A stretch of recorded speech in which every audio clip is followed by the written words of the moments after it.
Okay, I'm going to say something that nobody's going to agree with. But, life is life. We got to swap out the shocks. And everything got covered with primer dust that isn't coming off. Everything meaning the rear end. The springs are no problem. The springs are not that old, as everybody knows, and they were painted before we put the rear in there, as well as a lot of bars. So I'm thinking of it this way: 10 nuts and the rear's out. Clean it off, paint it, put it back in, as well as the springs. I think that's the way to go. I don't really see any other way, unless I want the back to look like a total bag of shit. We gotta swap out the rear end cover anyway, but I'm gonna do that back in the car when it's in. Just the outside dampness made that thing rust solid. That was rusted before we pulled it in here, so we knew that. And that'll give me a chance to touch everything up with the undercoating like I just touched up just this little area. So add some overspray on it. Yeah. So I think that's the ultimate solution. So, or else it's gonna look like shit when you look under the back of the car. This is what happened to my wagon, if you guys remember. But it didn't really, it was cleanable, it was just old looking in the front. That's why we pulled the front end back out. But there was not much to this. Like I said, we gotta do the shocks anyway. So,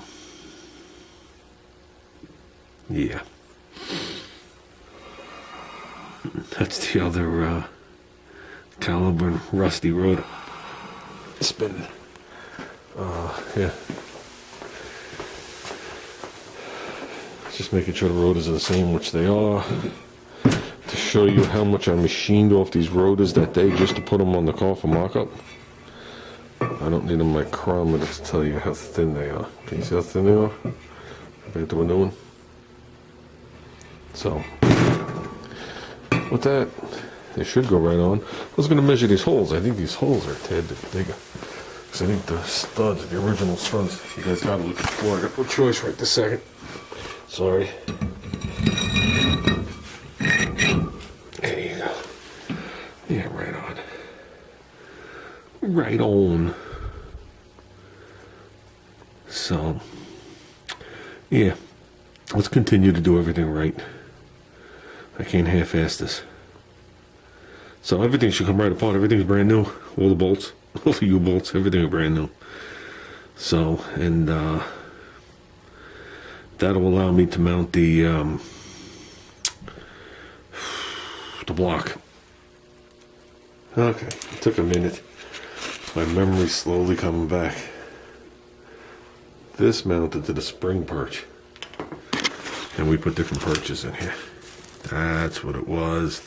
There was a tab coming off the spring perch.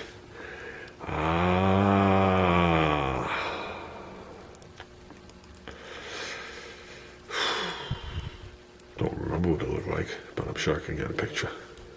Not that that matters. We could put the brake line wherever we want. This is how much room we have for flex. So, but it doesn't lay, so it comes back over here. So this spring perch I made or modified, it used to be 7 inches long. I think it's 5. Sticks proud of the bolt, so flat tab can be put on there. With all that said, tomorrow night we yanking this out. I ain't doing it today. Just not in the mood. Yeah, we'll position this car. Well, we are centered, but we got to reposition the jack stands. And that's it. And let's just be done. So, okay. So maybe I'll let Junior hit some of the welds on some of these brackets I put on too. That'll make him happy.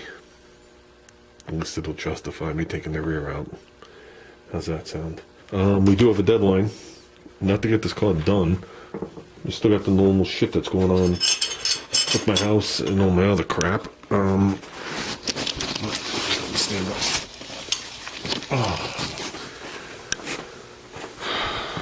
The middle of December, the weekend of Lake Compounce, which is the 22nd. I won't be home, but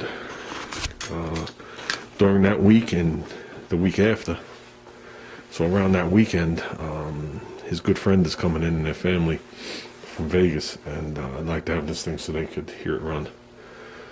So it doesn't matter how we got to do it.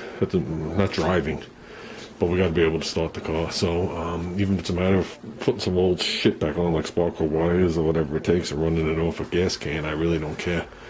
It's got to fire up. So that's can pretty much happen with probably an hour's worth of temporary wiring. So I'm not really worried about it, but I want to. It'd be nice to do it with the key inside the car, but I don't think that part's going to happen. So I would also like to have this thing back down on the ground. I'd like to have these brakes done by next weekend. That was, once I ordered the thing, I was like, next weekend's the deadline for the brakes. I had to make a deadline. Or else I would have been putting this line under the car hours ago. There's no sense, because I'm not sure where I'm putting the proportioning valve. It might not be in the engine compartment. I'm not sure where I'm putting it yet.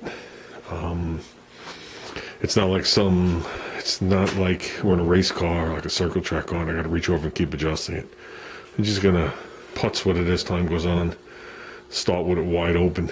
It regulates from 100 psi to 1,000 psi, so you'll never get full pressure to the back, because full pressure is probably closer to 1,500. But what was I going to say? Yeah. So, like I said, all the work is done. It's just a matter of wiping it, painting it, and putting it back in. And like I said, maybe I'll have Junior weld up those things. That'll put them in his glory.